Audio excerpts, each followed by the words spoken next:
8 अक्टूबर 2023 को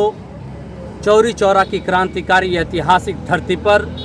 एक बहुत बड़ा पिछड़े समाज का आयोजन होने जा रहा है जो राष्ट्रीय स्तरीय है, जिसका नाम समाज ने जो रखा है राष्ट्रीय पिछड़ी जाति ओबीसी महासंगम, अर्थात पिछड़ी जातियों के देश के महासंगम होगा जो उत्तर प्रदेश में पहली बार होने जा रहा है। और चौरी चौरा की धरती पर इस नाते रखा गया, समाज के लोगों ने जो निर्णय लिया गया, सभी समाज की पिछड़ी जातियों ने आगे बढ़ के कहा कि चौरी चौरा की क्रांतिकारी धरती से जो क्रांति हुई थी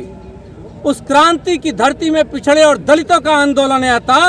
और इसी नाते पिछड़ों का यह ऐतिहासिक कार्यक्रम अगर देश में कहीं होना चाहिए तो उत्तर प्रदेश के चौरी चौरा की क्रांतिकारी धरती पर होना चाहिए।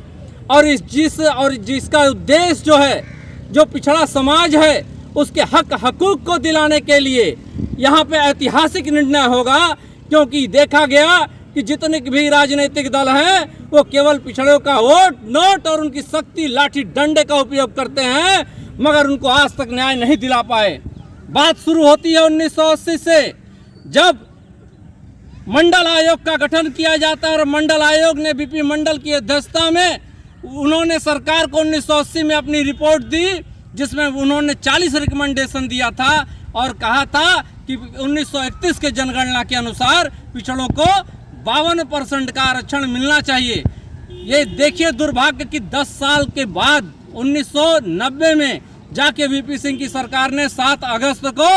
जाके केवल 2 रिकमेंडेशन लागू किया 27% आरक्षण का। विडंबना ये देखिए कि उस वक्त पूरे देश में हमारे आरक्षण का विरोध हो रहा था, 27% मात्र, जबकि हमारी आबादी देश में आज 60% है और हम लोग लगातार जाति जनगणना की बात कर रहे हैं। मगर एक बात देखिए कि जब ये पिछड़ी जातियों के जो रहनुमा, जो नेता बनते हैं, जो पार्टियां बनती हैं, वो कहती हैं कि पिछड़ी की जाति जनगणना होनी चाहिए, मैं पूछना चाहता हूं उनसे, जब वो सत्ता में रहते हैं तो क्यों उनकी आवाज नहीं निकलती? उनके अंदर पावर होता है और वो चाहते तो जातिगत जनगणना करा सकते थे, जैसे आज बिहार में हो रहा है। जब हमने देखा कि ये राजनीतिक पार्टियां केवल राजनीति कर रही हैं तो हमने जाकर के हाईकोर्ट, माननीय हाईकोर्ट की शरण ली और हमने उत्तर प्रदेश सरकार को पार्टी बनाते हुए याचिका दाखिल की और हमने मांग किया कि उत्तर प्रदेश में जातिगत जनगणना हो रही है तो जो पिछड़ी आबादी है उसकी जनगणना क्यों नहीं? किस तरीके से आधार पे आप पिछड़ों के लिए आप कल्याणकारी योजनाएं बना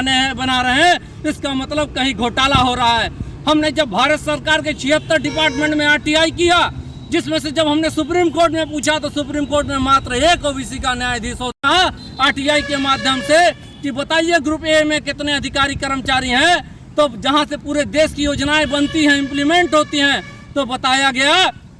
कुल 79 अधिकारी हैं, जिसमें से 6 SC/ST समाज के हैं। और हैरानी तब हुई जब बताया गया 0 ओबीसी समाज के लोग हैं। और जो अलग डिपार्टमेंट का ब्यौरा आया, हम वहां पर बहुत ही पीछे हैं, वहां कहीं 5% है, कहीं 10% है। जो हमारा 27% का आरक्षण है वो भी खत्म करने का कुचक्र रचा जा रहा है। हम ओबीसी जातियों को अलग अलग जातियों में बांट दिया गया और पता नहीं धार्मिक नारों के बल पर हमें बांटकर राज करने वाले लोगों ने अलग अलग जातियों की पार्टी बना दिया। आपने देखा होगा 10 साल के अंदर निषाद की पार्टी, राजभर की पार्टी, पटेल की पार्टी, मौर्य की पार्टी, चौहान की पार्टी बन गई, मगर केवल एक परिवार को उसका लाभ मिलता है जो उस पार्टी का मुखिया होता है। दिल्ली में 6 राज्यों के पिछड़े समाज की बैठक हुई, जहां पे तमिलनाडु के लोग, मध्य प्रदेश के लोग, हरियाणा के लोग, आपके उत्तर प्रदेश के लोग, बिहार के लोग, MP के लोग शामिल थे। वहां निर्णय लिया गया जिस तरीके से 1916 में जस्टिस पार्टी का गठन हुआ और उसी तरीके से जो आज की वो DMK है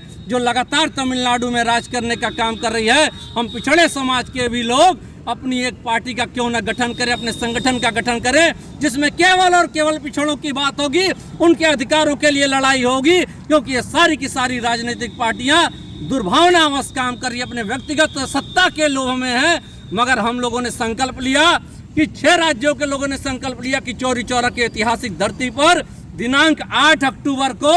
राष्ट्रीय पिछड़ी जाति ओबीसी महासंगम का आयोजन होगा, जिसमें ऐतिहासिक रूप से पिछड़ा समाज अपना योगदान देगा। और आप लोगों के माध्यम से पिछड़े समाज से हाथ जोड़ करके विनती भी करना चाहते हैं कि हे पिछड़े समाज के लोगों, जो आपसी भेदभाव है उसको खत्म करो, इन बड़े बड़े राजनीतिक पार्टियों के भुलावे में मत आओ। अब अपनी लड़ाई तुमको स्वयं आगे आकर लड़ना होगा, क्योंकि तुम्हारी हस्ती खत्म करने का प्रयास किया जा रहा है। आज उत्तर प्रदेश की विधानसभा में देख लीजिए, नंबर 1 पे किस जाति के लोग हैं, नंबर 2 पे किस जाति के लोग हैं, और पिछड़ा समाज कहाँ है। क्यों हमें नहीं सांसदीय के क्षेत्र में या विधायकी के क्षेत्र में आरक्षण दिया गया? हम उस आरक्षण की भी मांग करते हैं, और 60% हमें अपना प्रत्येक क्षेत्र में चाहिए, जिसके हक हकूक के लिए 8 अक्टूबर से चौरी चौरा की ऐतिहासिक क्रांतिकारी धरती से आगाज होगा।